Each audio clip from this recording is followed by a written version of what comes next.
राज्यातील 29 महानगरपालिकांसाठी 15 जानेवारीला मतदान आणि 16 जानेवारीला निकाल लागणार। राज्य निवडणूक आयोगाकडून मनपा निवडणुकांचा कार्यक्रम जाहीर।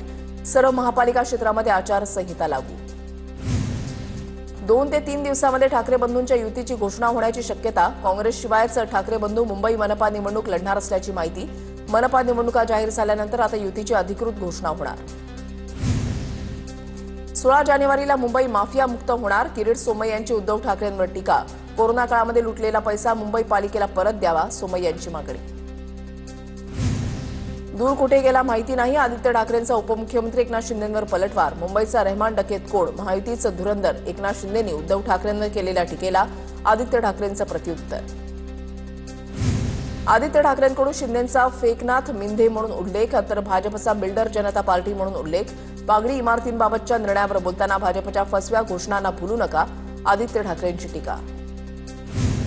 काँग्रेस मुंबई पालिकेची निवडणूक स्वतंत्र लढणार। खासदार वर्षा गायकवाड यांचा पुनरुच्चार। आमची कुठेही मैत्रीपूर्ण लढत नसेल, आमचे मुद्दे घेऊन आम्ही लढणार, असंही केलं स्पष्ट। ठाकरे बंधू आणि काँग्रेस एकत्र आले तरी आम्हाला फटका बसणार नाही। मुंबईकर भाजप आणि शिवसेनेला निवडून देतील। मुंबईकर विकासाला साथ देतील, मुख्यमंत्री फडणवीसांचा निर्धार। जास्तीत जास्त महानगरपालिकांमध्ये भाजप शिवसेना एकत्र लढेल, तर काही ठिकाणी भाजप शिवसेना राष्ट्रवादीची युती होईल, तर 1 ते 2 ठिकाणी भाजप राष्ट्रवादी एकत्र लढेल। मनपा निवडणुका जाहीर झाल्याच्या पार्श्वभूमीवर मुख्यमंत्री फडणवीसांची माहिती। मतदार याद्यांमधला घोळ कोण सोडवणार, आदित्य ठाकरेंचा सवाल। निवडणुकीपूर्वीच्या भाजपच्या फसव्या घोषणांना बळी पडू नका, आदित्य ठाकरेंची टीका। तर मतदार याद्यांबाबत काही प्रश्न असल्यास पुराव्यासह कोर्ट आणि निवडणूक आयोगामध्ये जावं, भाजप नेते सुधीर मुनगंटीवारांचं विरोधकांना उत्तर। आदित्य ठाकरे अपरिपक्व, त्यांना गांभीर्यानं घेण्याची गरज नाही। ग्रामविकास मंत्री जयकुमार गोरेंची आदित्य ठाकरेंवर टीका। निवडणुकांसाठी उद्धव ठाकरेंचं मायक्रो प्लॅनिंग, त्यामुळे शिवसेना सक्षमतेनं निवडणूक लढवेल आणि उद्धव ठाकरे यांच्या नेतृत्वाखाली पुन्हा भगवा फडकेल। शिवाय उद्धव ठाकरे महाराष्ट्रभर फिरणार आहेत, अंबादास दानवेंची निवडणुकांबाबत प्रतिक्रिया। ठाकरे बंधूंची युती ही दुधात साखरेसारखी, पक्षप्रमुखांनी दिलेला आदेश पाळणाराच खरा शिवसैनिक। ठाकरेंच्या शिवसेनेचे नेते अरविंद सावंत यांचं वक्तव्य। काँग्रेसकडून महापालिका निवडणूक लढवण्यासाठी अर्ज घेतलेल्या इच्छुकांच्या उद्यापासून मुलाखती। काँग्रेस भवनामध्ये सकाळपासून मुलाखती होणार। राज्यातील महापालिकांमध्ये 15 लाख दुबार मतदार। मुंबई महापालिकेमध्ये अल्पप्रमाण, निवडणूक आयोगाची माहिती। राज्यामध्ये आतापर्यंत 15 लाख दुबार मतदार सापडले। टोलचा मुद्दा कोणाच्याही हिताचा नव्हता। टोलच्या मुद्द्यावरून गुणरत्न सदावर्तेंची राज ठाकरेंवर टीका। गुणरत्न सदावर्तेंकडून राज ठाकरेंच्या भाषणाची मिमिक्री। अजित पवार रोखठोक आणि लोकप्रिय उपमुख्यमंत्री। पुण्यातील कार्यक्रमात मुख्यमंत्री देवेंद्र फडणवीसांकडून अजित पवारांचा रोखठोक असा उल्लेख। मुंबई महापालिकेच्या जागा वाटपासाठी महायुतीची आज पहिली बैठक। भाजपच्या दादर इथल्या पक्ष कार्यालयामध्ये दुपारी 2 वाजता बैठकीचं आयोजन। भाजप आणि शिंदेच्या शिवसेनेचे महत्त्वाचे नेते उपस्थित राहणार। मविया म्हणून सर्व मित्रपक्षांसोबत चर्चा करू। जिल्हाध्यक्षांनी जिल्हा स्तरावर मित्रपक्षांशी चर्चा करावी। पालिका निवडणुकीमध्ये मविया म्हणून लढण्याबाबत अनिल देशमुखांची माहिती। कोल्हापुरातही अजित पवारांच्या राष्ट्रवादीकडून स्वतंत्र लढण्याचे संकेत। शिवसेना भाजप एकत्र लढले तर मग आम्ही स्वबळावर लढू, हसन मुश्रीफ यांचं वक्तव्य। तर कोल्हापूर महापालिकेमध्ये मविया म्हणूनच लढणार, सतेज पाटलांची प्रतिक्रिया। पुणे महापालिका निवडणुकीमधील राष्ट्रवादीच्या उमेदवारांना अजित पवारांच्या शुभेच्छा। पुणेकर कोणाचं बटण दाबतात यावरून आजी नगरसेवक ठरतील, अजित पवारांची मिश्किल प्रतिक्रिया। पुण्यामध्ये भाजपला आता अजितदादांची गरज वाटत नसेल। लोकसभा विधानसभेला अजितदादांची गरज होती म्हणून त्यांना सोबत घेतलं। पुण्यामध्ये भाजप राष्ट्रवादी स्वतंत्र लढण्यावरून सतेज पाटलांची टीका।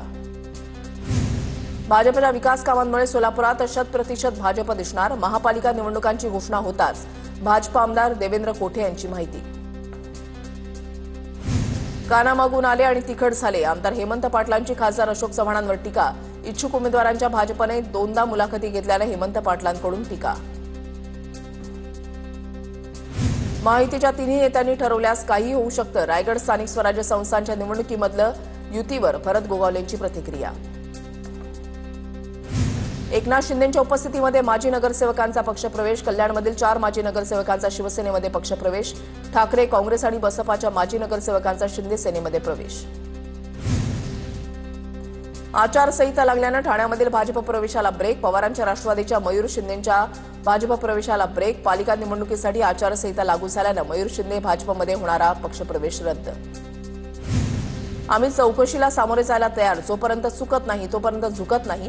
भरत गोगावलेंचं वक्तव्य. काही दिवसांपूर्वी गोगावलेंचा पैशांसोबतचा कथित व्हिडिओ दाखवून चित्रलेखा पाटलांनी केले होते गंभीर आरोप.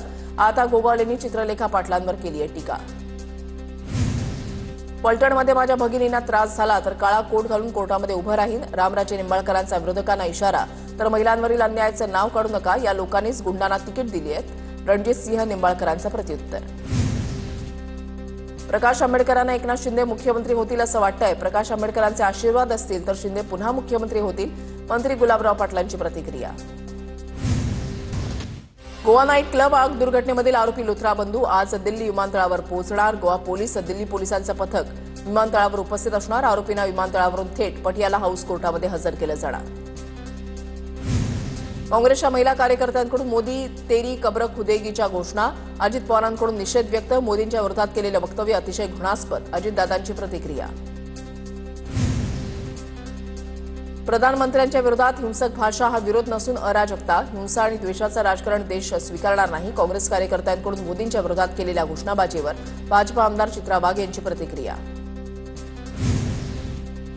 पृथ्वीराज चव्हाणांची बुद्धी भ्रष्ट होतीये. चंद्रशेखर बावनकुळेंची प्रतिक्रिया. तर पृथ्वीराज चव्हाण सर्वात मोठे भविष्यकर्ता झालेत असं वाटतंय. बावनकुळेंची पृथ्वीराज चव्हाणांवर टीका. त्रिभाषा धोरणासाठी नेमलेल्या नरेंद्र जाधव समितीला 1 महिन्याची मुदतवाढ. शालेय शिक्षण आणि क्रीडा विभागाचा निर्णय. मुंबई पालिका निवडणुकीमध्ये भाषेचा मुद्दा वादग्रस्त ठरू नये यासाठी निर्णय. वेळेत काम न करणाऱ्या कंत्राटदारांना तुरुंगामध्ये टाकणं आणि जबाबदारी टाळणाऱ्या अधिकाऱ्यांना निलंबित करण्याचा विक्रम माझ्या नावावर असावा अशी माझी इच्छा. केंद्रीय मंत्री नितीन गडकरींचे विधान. देशभरात या मोहिमेला सुरुवात झाली असल्याची गडकरींची प्रतिक्रिया. तपोवननंतर ठाण्यामध्ये रुग्णालयासाठी झाडं तोडली जाणार. मनोरुग्णालय परिसरामधील वृक्षतोडीच्या विरोधात मनसे आक्रमक. मनसेकडून जागेची पाहणी करत झाडं न तोडण्याचं आवाहन. 3300 बेडचं रुग्णालयासाठी 700हून अधिक झाडं तोडली जाणार. चाळीसगावच्या तरवाडे गावामध्ये शाळेतून परतताना 9 वर्षीय मुलगी बेपत्ता. चिमुकली घरी न परतल्यानं पालकांकडून अपहरणाचा संशय व्यक्त. गावाबाहेरील शेत रस्त्यावर चिमुकलीचं दप्तर आढळलं. जळगाव एससीबी आणि वरिष्ठ अधिकाऱ्यांकडून प्रकरणाचा तपास सुरू. मुंबई हायकोर्टाबाहेर एका व्यक्तीकडून आत्महत्येचा प्रयत्न. प्रकाश सावंत नावाच्या व्यक्तीकडून पेटवून घेत आत्महत्येचा प्रयत्न. वकिलांसोबत झालेल्या पैशाच्या वादातून स्वतःला जाळून घेतल्याची माहिती. प्रकाश सावंत 50-60% भाजल्याची माहिती. निवडणूक म्हटलं की लोक पाय सुद्धा चेपून देतील, पण निवडणूक संपली की तेच लोक तुमच्या गळ्यापर्यंत येतील. लातूरमध्ये बोलताना शिंदे सेनेच्या संजय राठोड यांचं विधान. नाशा हिराळ प्रकरणी दिल्लीमधल्या न्यायालयामध्ये आज सुनावणी. ईडीच्या आरोपपत्रामध्ये सोनिया गांधी, राहुल गांधी, सॅम पित्रोदा, सुनील भंडारी या महत्वाच्या व्यक्तींची नावं. केंद्रीय निवडणूक आयोगानं 12 राज्य आणि केंद्रशासित प्रदेशांमध्ये सुरू असलेल्या एसआयआरची अंतिम मुदत वाढवली. एसआयआरची अंतिम मसुदा यादी आज प्रसिद्ध होणार. पंढरपूर मुंबईहून नवी मुंबई विमानतळावर जाण्याचा खर्च वाढणार. अटल सेतूवरून जाण्यासाठी 500 रुपयांचा टोल भरावा लागणार. तर ओला उबरनं जाण्यासाठी 1500 रुपयांचा खर्च अपेक्षित. उत्तर भारतामध्ये थंडी आणि धुकं पसरल्याचा विमानसेवांना फटका. दिल्लीतून 40हून अधिक विमानं रद्द. उत्तर भारतामधील विमानतळावर धुक्याची चादर पसरल्यानं विमानसेवेला विलंब. हवेची गुणवत्ता खालावत चालल्यानं वायू प्रदूषणावर उपाय शोधण्याचं आवाहन मुंबई हायकोर्टानं पालिकेला केलंय. नागरिकांना जबाबदारीनं वागण्याचाही सल्ला यावेळेला हायकोर्टाच्या खंडपीठानं दिलाय. सिंहस्थ कुंभमेळ्यामधील पूजाविधी पौरोहित्यासाठी सरकारचा अभ्यासक्रम सुरू करण्यात येणार. मंत्री मंगलप्रभात लोढा यांच्या संकल्पनेमधून आखणी झाली. ही कार्यशाळा 16 डिसेंबरपासून नाशिकमध्ये सुरू होणार. जाफराबाद तालुक्यामधल्या बोरखेडीमधील जवान समाधान पाष्टेंवर शासकीय इतमामात अंत्यसंस्कार. पाष्टेंचा 1.5 वर्षांपूर्वी जम्मू काश्मीरमध्ये कर्तव्य बजावत असताना अपघात झालेला. मेंदूला जबर इजा झाल्यानं उपचाराच्या वेळेला पाष्टेंचा मृत्यू.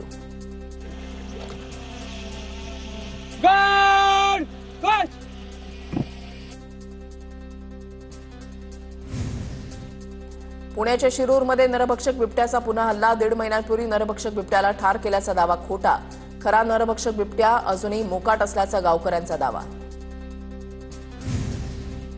नाताळ आणि नवीन वर्षाच्या काळामध्ये अतिरिक्त गर्दी टाळण्यासाठी कोकण रेल्वेवरून अतिरिक्त गाड्या धावणार. या गाड्यांसाठी प्रवाशांकडून विशेष भाडं आकारलं जाणार. कोकण रेल्वेवरून मध्य प्रदेश, छत्तीसगड, गोवा, कर्नाटकसाठी एक्सप्रेस धावतील.